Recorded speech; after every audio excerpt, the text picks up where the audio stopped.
10ാം ക്ലാസ്സിൻ്റെ കേരള പാഠാവലിയിലെ 4ാമത്തെ യൂണിറ്റിൽ വരുന്ന ആലപ്പുഴ വെള്ളം എന്ന പാഠഭാഗമാണ് ഇന്ന് ചർച്ച ചെയ്യുന്നത്. അനിത തമ്പി. ഉത്തരാധുനിക മലയാള സാഹിത്യത്തിലെ വനിതാ എഴുത്തുകാരികളിൽ ഒരാളാണ് കവയിത്രിയായ അനിത തമ്പി. ആലപ്പുഴ ജനിച്ചു. ആലപ്പുഴ എസ്.ടി. കോളേജിലും കൊല്ലം ടി.കെ.എം. എഞ്ചിനീയറിംഗ് കോളേജിലും വിദ്യാഭ്യാസം. ഇപ്പോൾ മുംബൈയിൽ താമസിക്കുന്നു. മുറ്റമടിക്കുമ്പോൾ ഓസ്ട്രേലിയൻ കവി ലേ മുറോയുടെ കൃതികളുടെ തർജ്ജമ, അഴകില്ലാത്തവയെല്ലാം എന്നിവ അവരുടെ കൃതികളാണ്. ആശയം: ആലപ്പുഴയുടെ സവിശേഷതകളാണ് ഈ കവിതയിൽ പരാമർശിക്കുന്നത്.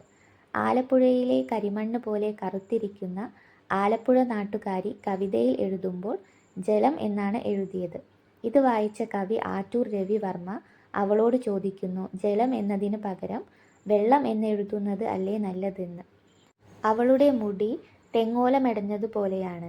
നാട്ടിൻപുറത്തെ സ്ത്രീകൾ മുടി ഓലമെടയുന്നതുപോലെ പിന്നിയിടുന്നതിനെക്കുറിച്ചാണ് പറയുന്നത്. അവരുടെ പരമ്പരാഗത വ്യവസായമായ കയർ നിർമ്മാണത്തിനായി തൊണ്ടു ചീയുമ്പോൾ ഉണ്ടാകുന്ന മണമാണ് അവൾക്ക്. അവിടുത്തെ കായൽ വെള്ളത്തിന് ഉപ്പുരസമാണ്. ആ ഉപ്പുരസം അവൾക്കുമുണ്ട്. കടുപ്പമുള്ള ചായയുടെ നിറമാണ് അവൾക്ക്. കലങ്ങിയ വെള്ളത്തിൻ്റെ മകളാണവൾ. ജലം എന്നത് വയനാട്, നിളയുടെ നാട്, മലനാട്, തെക്കൻ മലനിരകൾ തുടങ്ങിയ ഉയർന്ന പ്രദേശങ്ങളിൽ കാണുന്ന മാലിന്യം കലരാത്ത ശുദ്ധമായ തെളിനീരാണ്. ആകാശത്തു നിന്നും വീഴുന്നതും ഭൂമിയിൽ തട്ടി മലിനമാകുന്നതിന് മുൻപ് ഉള്ളതുമാണ്. ജലം എന്നത് മണമില്ലാത്തതും മണ്ണിനാഴങ്ങളിൽ നിന്ന് ലഭിക്കുന്ന നിറമില്ലാത്തതുമാണ്. ആകാശത്തു നിന്ന് അടർന്നു ഭൂമിയിൽ പതിക്കുന്നതിന് മുൻപുള്ള ശുദ്ധമായ ജലം ദൂരങ്ങൾ താണ്ടി ഉയരങ്ങൾ കണ്ട് സമതലങ്ങളിൽ കെട്ടിക്കിടക്കാത്തതുമാണ്. ചാകര വരുമ്പോൾ തുള്ളിക്കളിച്ചു തീരത്ത് അടിയുന്ന മത്സ്യങ്ങൾ പോലെ തുള്ളുന്ന മഴക്കാലം. വേനൽക്കാലമാണെങ്കിലോ പൂഴിമണൽ പഴുത്തു തീ തുപ്പുന്നത് പോലെ. മഴക്കാലത്ത് കര കവിഞ്ഞും വേനൽക്കാലത്ത് വറ്റിയും ഒഴിവാകുന്ന വെള്ളം. പിന്നാണങ്ങളിലും ചെരുവങ്ങളിലും കുടങ്ങളിലും ശേഖരിച്ചു വയ്ക്കുന്ന വെള്ളത്തിൻ്റെ കറ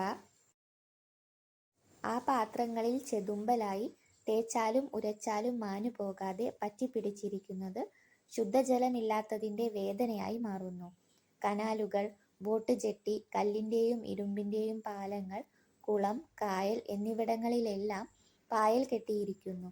വെള്ളം നിറയെ കുളവാഴകളും ചകിരിയുടെ അവശിഷ്ടങ്ങളും നിറഞ്ഞതാണ്. ഇരുമ്പിൻ്റെ ചുവയും മനുഷ്യൻ്റെ വിയർപ്പിൻ്റെ ചൂടുമുള്ള ആലപ്പുഴ വെള്ളം. ഇളകിയും മങ്ങിയും ദൂരത്തേക്ക് അകലുന്നു. പറവകൾക്ക് കാണാൻ സാധിക്കുന്ന പാടങ്ങളായി മാറുന്നു. വർഷങ്ങൾ കഴിഞ്ഞു. കവയിത്രി തെക്കൻ നാട്ടിലെ ജീവിതവുമായി ഉറച്ചുപോയി.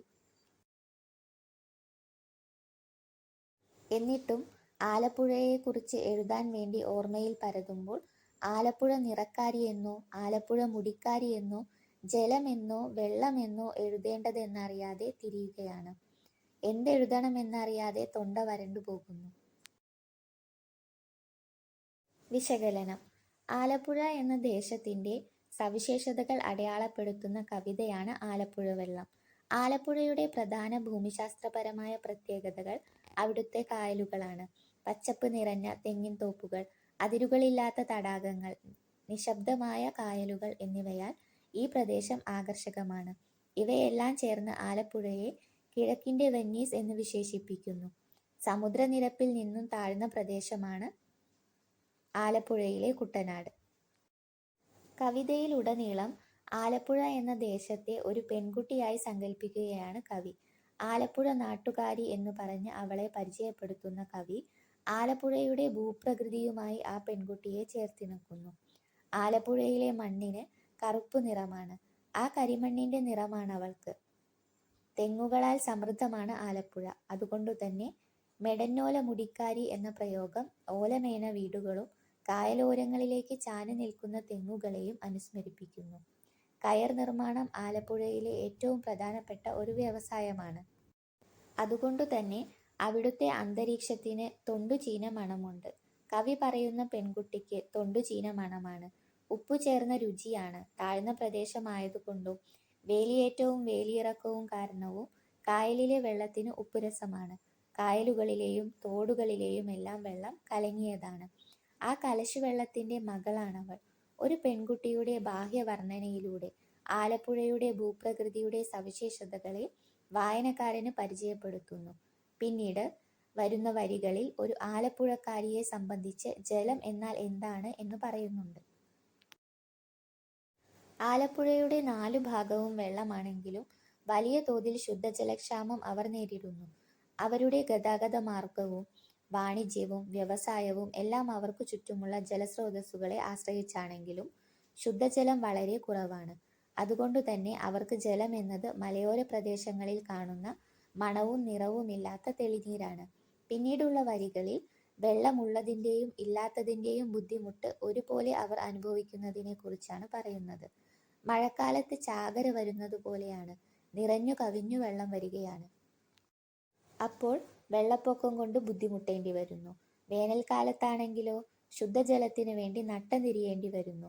അവർ വെള്ളം ശേഖരിച്ചു വയ്ക്കുന്ന പിന്നാണങ്ങളിലും ചെരുവത്തിലും കുടങ്ങളിലും ചെതുമ്പലായി രൂപപ്പെടുന്ന തേച്ചാലും മായ്ച്ചാലും പോകാത്ത വെള്ളത്തിൻ്റെ കറ അവർ അനുഭവിക്കുന്ന കുടിവെള്ളക്ഷാമത്തിൻ്റെ സ്മാരകങ്ങളാണ്.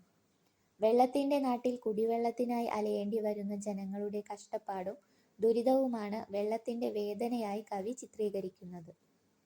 കനാലും ബോട്ട് ചെട്ടിയും കല്ലുകൊണ്ടും ഇരുമ്പുകൊണ്ടും നിർമ്മിച്ച പാലങ്ങളും ആലപ്പുഴയുടെ മുഖമുദ്രകളാണ്. പായലും കുളവാഴയും നിറഞ്ഞ കുളങ്ങളും കായലുകളും ആലപ്പുഴയ്ക്ക് പ്രകൃതി ഭംഗി കൂട്ടുന്നവയാണെങ്കിലും അത് അവിടുത്തെ ജലത്തെ ഒഴുകാൻ അനുവദിക്കാതെ കൂടുതൽ മലിനമാക്കുകയാണ് ചെയ്യുന്നത്. കയർ വ്യവസായത്തിൻ്റെ അവശേഷിപ്പുകളായ ചകിരിനാരുകളും വെള്ളത്തെ മലിനമാക്കുന്നു. ഇവിടെ ചകിരിപ്പൊന്നൊളിയുള്ള എന്ന പ്രയോഗത്തിൽ ചകിരിക്ക് പൊന്നിൻ തിളക്കമുണ്ടെന്ന് കവി പറയുന്നു. ചകിരിയിൽ നിന്ന് കയർ ഉണ്ടാക്കി അതിലൂടെ പണം സമ്പാദിക്കുന്നത് കൊണ്ടാകാം ചകിരിക്ക് പൊന്നൊളി വരുന്നത്. നമ്മൾ നിസ്സാരമായി കത്തിച്ചു കളയുന്ന ചകിരി അവർക്ക് എങ്ങനെ പൊന്നു വിളയുന്നതാകുന്നു എന്ന സൂചന കൂടി നൽകുന്നു. ഇരുമ്പിൻ്റെ ചുവയും വിയർപ്പിൻ്റെ വെക്കയുമുള്ള വെള്ളമാണ്. ഇവിടെ വിയർപ്പിൻ്റെ വെക്ക എന്നത് അവരുടെ അധ്വാനത്തെയാണ് സൂചിപ്പിക്കുന്നത്. ഈ കായലുകളും അതുമായി ബന്ധപ്പെട്ട തൊഴിലുകളുമാണ് അവരുടെ പ്രധാന വരുമാന മാർഗം. മത്സ്യകൃഷി, താറാവ് വളർത്തൽ, നെൽകൃഷി, കയർ വ്യവസായം, ടൂറിസ്റ്റ് ബോട്ടുകൾ തുടങ്ങി എല്ലാ വരുമാന മാർഗങ്ങളും അവർക്ക് ചുറ്റുമുള്ള ജലാശയത്തെ ആശ്രയിച്ചുകൊണ്ടാണ്. അതുകൊണ്ടുതന്നെ ആ വെള്ളത്തിന് അവരുടെ വിയർപ്പിൻ്റെ ചൂടുണ്ട്. എന്നാൽ പതിറ്റാണ്ടുകൾ കഴിഞ്ഞു. ശുദ്ധജലം സുലഭമായി ലഭിക്കുന്ന തെക്കൻ നാട്ടിൽ കവി ജീവിക്കാൻ തുടങ്ങിയിട്ടും എഴുതാനിരിക്കുമ്പോൾ അവരുടെ മനസ്സിൽ വരുന്നത് ആലപ്പുഴയുടെ ഓർമ്മകളാണ്, അവിടുത്തെ വെള്ളമാണ്. തൻ്റെ സ്വത്വം വെള്ളത്തിലാണോ ജലത്തിലാണോ എന്ന് തിരിച്ചറിയാനാവാതെ ആത്മസംഘർഷം നേരിടുകയാണ് കവി. ഈ ഒരു കവിതയിലൂടെ തൻ്റെ ദേശത്തിൻ്റെ എല്ലാ അണുകണങ്ങളിലൂടെയും കടന്നു പോകുകയാണ് കവി. തൻ്റെ ദേശത്തിൻ്റെ ഭൂപ്രകൃതിയെക്കുറിച്ച് പറഞ്ഞു തുടങ്ങുന്ന കവി അവരുടെ ജീവനോപാധിയെക്കുറിച്ചും അവർ അനുഭവിക്കുന്ന ശുദ്ധജലക്ഷാമത്തെക്കുറിച്ചും പറയുന്നു. വെള്ളം കൂടുന്നതിൻ്റെയും കുറയുന്നതിൻ്റെയും ബുദ്ധിമുട്ടുകൾ ഒരുപോലെ അവർ അനുഭവിക്കുന്നുണ്ടെന്ന് നമ്മെ ഓർമ്മിപ്പിക്കുന്നു. പിന്നീട് ജലമലിനീകരണത്തെക്കുറിച്ചും സൂചിപ്പിക്കുന്നുണ്ട്. പായലും കുളവാഴകളും ചകിരിനാരും മങ്ങിയ വെള്ളവുമെല്ലാം മലിനമായ ജലത്തെ സൂചിപ്പിക്കുന്നു. ഇത്രയൊക്കെ കാര്യങ്ങൾ പറഞ്ഞ ശേഷം കവി എത്രയൊക്കെ ബുദ്ധിമുട്ടുകൾ ഉള്ളതാണെങ്കിലും സ്വന്തം ദേശം തനിക്ക് എങ്ങനെ പ്രിയപ്പെട്ടതാണെന്ന് കൂടി പറഞ്ഞുകൊണ്ടാണ് കവിത അവസാനിപ്പിക്കുന്നത്. ഈ ശുദ്ധജലമില്ലായ്മയിൽ നിന്നെല്ലാം രക്ഷപ്പെട്ട് ശുദ്ധജലം കിട്ടുന്ന നാട്ടിൽ താമസമാക്കിയിട്ടും കവിയുടെ മനസ്സിൽ എപ്പോഴും സ്വന്തം നാടും അവിടുത്തെ വെള്ളവുമാണ്. സ്വന്തം ദേശം എത്രയൊക്കെ സൗകര്യങ്ങൾ കുറവുള്ളതാണെങ്കിലും മറ്റൊരു ദേശത്ത് താമസമാക്കിയാലും നമ്മുടെ ജന്മദേശം നമുക്ക് എത്രത്തോളം പ്രിയപ്പെട്ടതാണെന്ന് ഈ കവിതയിലൂടെ കാണാം. സ്വന്തം ദേശത്തെക്കുറിച്ചുള്ള അഭിമാനവും അത് മലിനമാകുന്നതിലെ വേദനയും കാലം എത്ര കഴിഞ്ഞാലും നമ്മളുടെ ഉള്ളിൽ നിന്ന് ദേശത്തിൻ്റെ വേരുകൾ അടർന്നു പോകില്ല എന്ന പരമാർത്ഥവും ഈ കവിതയിലൂടെ അനിത തമ്പി ഉന്നയിക്കുന്നു. ഇവിടെ ജലവും വെള്ളവും രണ്ട് പ്രതീകങ്ങളാണ്. ബാഹ്യമായി നോക്കുമ്പോൾ ജലം എന്നത് ശുദ്ധജലത്തെയും വെള്ളം മലിനമായ ജലത്തെയും സൂചിപ്പിക്കുന്നു. എന്നാൽ ആന്തരികമായി ഇവ കാവ്യഭാഷയിലെ കൃത്രിമത്വത്തെയും സാധാരണ ഭാഷയുടെ സൗന്ദര്യത്തെക്കുറിച്ചും പ്രതിപാദിക്കുന്നു. കാവ്യഭാഷയിലെ അത്തരം കൃത്രിമത്വത്തെയാണ് കവി ആറ്റൂർ ചോദ്യം ചെയ്യുന്നത്. വെള്ളം കൊണ്ട് ചുറ്റപ്പെട്ട എന്നാൽ കുടിവെള്ളത്തിനായി ബുദ്ധിമുട്ടുന്ന ആലപ്പുഴ ദേശത്തെക്കുറിച്ചുള്ള കവിതയ്ക്ക് ആലപ്പുഴ വെള്ളം എന്ന തലക്കെട്ട് എന്തുകൊണ്ടും യോജിക്കുന്നു. കൂടുതൽ വീഡിയോകൾക്കായി ചാനൽ സബ്സ്ക്രൈബ് ചെയ്യൂ.